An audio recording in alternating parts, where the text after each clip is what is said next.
বিজেপির উপর চাপ বাড়াতে চাইছে তৃণমূল। বাংলা ভাগের বিরোধিতায় এবার তাই বিধানসভায় প্রস্তাব। আগামী সোমবার এই প্রস্তাব পেশ করা হবে আর তারপর আলোচনা। যেহেতু বাংলা বারবার বিজেপিকে পরাস্ত করছে, প্রতিহিংসার বশবর্তী হয়ে তারা এই ধরনের প্রস্তাব আনছে এবং বাংলাকে ভাগে টুকরো টুকরো করার চক্রান্ত করছে।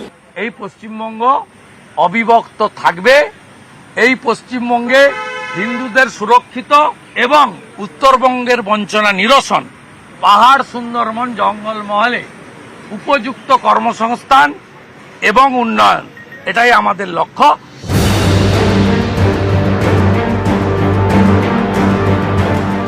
বাংলা ভাগের চক্রান্ত করছে বিজেপি, এই অভিযোগে সরব তৃণমূল। তার আঁচ এখন বিধানসভাতেও। আগামী সোমবার অর্থাৎ 5ই আগস্ট বিধানসভায় বাংলা ভাগ বিরোধী প্রস্তাব আনছে তৃণমূল। সম্প্রতি উত্তরবঙ্গকে উত্তর পূর্ব কাউন্সিলের সঙ্গে যুক্ত করার প্রস্তাব দেন কেন্দ্রীয় প্রতিমন্ত্রী তথা বিজেপি সাংসদ সুকান্ত মজুমদার। তারপর মুর্শিদাবাদ মালদাকে কেন্দ্রশাসিত অঞ্চল করার দাবি করেন ঝাড়খণ্ডের বিজেপি সাংসদ নিশিকান্ত দুবে। এই সুকান্ত এবং নিশিকান্তর সুরে সুর মেলান মুর্শিদাবাদ এবং বহরমপুরের দুই বিজেপি বিধায়ক। এই সুযোগে পৃথক কোচবিহার রাজ্যের দাবিতে ফের সরব হয়েছেন বিজেপি রাজ্যসভার সাংসদ অনন্ত মহারাজ। সোমবার এ নিয়ে বিধানসভায় সরব হন মুখ্যমন্ত্রী মমতা বন্দ্যোপাধ্যায়। বিজেপির দিকে চ্যালেঞ্জ ছুড়ে দিয়ে বলেন, বঙ্গভঙ্গের হয়ে যারা সওয়াল করছেন তাদের ক্ষমতা থাকলে বিধানসভায় আসুন, ভোটাভুটি হোক। এবার বিধানসভায় বঙ্গভঙ্গ বিরোধী প্রস্তাব আনছে তৃণমূল। যেহেতু বাংলা বারবার বিজেপিকে পরাস্ত করছে, প্রতিহিংসার বশবর্তী হয়ে তারা এই ধরনের প্রস্তাব আনছে এবং বাংলাকে ভাগে টুকরো টুকরো করার চক্রান্ত করছে। যে বিজেপির মধ্যে আবার কেউ কেউ বলছেন যে বাংলা ভাগ করার কোনো প্রশ্নই ওঠে না। আমরা রেজলিউশন আনছি এই কারণে যে প্রথমত বাংলার মানুষের কাছে একটা বার্তা দেওয়ার জন্য, to be united against this conspiracy.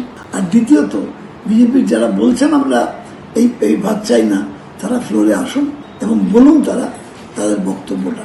তাহলে আমার মনে হয় যে বাংলা ভাগের এই চক্রান্তটা রুখে দেওয়া যাবে। আমরা উত্তরবঙ্গের বঞ্চনা নিয়ে আমরা অত্যন্ত কনসার্ন আছি, আমরা চিন্তিত। ডক্টর শ্যামাপ্রসাদ মুখার্জি, এই পশ্চিমবঙ্গ অবিভক্ত থাকবে, এই পশ্চিমবঙ্গে হিন্দুদের মহলে উপযুক্ত কর্মসংস্থান এবং উন্নয়ন, এটাই আমাদের লক্ষ্য। বাকিটা সোমবার দিন এই রেজুলেশনে আমাদের পার্টির যে স্ট্যান্ড আছে কমপ্লিটলি ক্লিয়ার করব। পর্যবেক্ষকদের একাংশের মতে বঙ্গভঙ্গ বিরোধী প্রস্তাব এনে বিজেপির ওপর চাপ বাড়াতে চাইছে তৃণমূল। এ নিয়ে বিধানসভায় আলোচনা হলেই বিজেপিকে আক্রমণের সুযোগ পাবে তৃণমূল। বিজেপি বাংলা ভাগ করতে চায়, এই অভিযোগে ফের তারা সুর চড়াতে পারবে। এছাড়া বিধানসভায় প্রস্তাব আনা মানে সেটা সাংবিধানিক রেকর্ড হিসেবে থাকবে। বাংলা ভাগ ইস্যুতে তৃণমূল সরকারের অবস্থানও স্পষ্ট হবে, যা রাজনৈতিক ইতিহাসে গুরুত্বপূর্ণ। নিউজ 18 বাংলা। বাংলা ভাঙবে না, বিজেপি ভাঙবে, চড়া সুর অভিষেক বন্দ্যোপাধ্যায়ের গলায়। বাংলার 2 কোটি মানুষ যারা বিজেপিকে ভোট দিয়েছেন তাদেরকে বলবো যে আপনারা দেখুন আপনারা কাদেরকে ভোট দিয়েছেন। যাদের কর্তব্য আপনার মাথার উপর ছাদ, আপনার পাড়া, আপনার গলি, আপনার গ্রামে রাস্তা তৈরি করা, তারা আজকে বাংলাকে ভাগ করতে চাইছে। এই ভেঙে দাও গুড়িয়ে দাও এর রাজনীতি সিপিএম 34 বছর বাংলায় করেছিল। সিপিএম আজকে জীবাশ্মে পরিণত হয়েছে। বাংলা ভাঙবে না।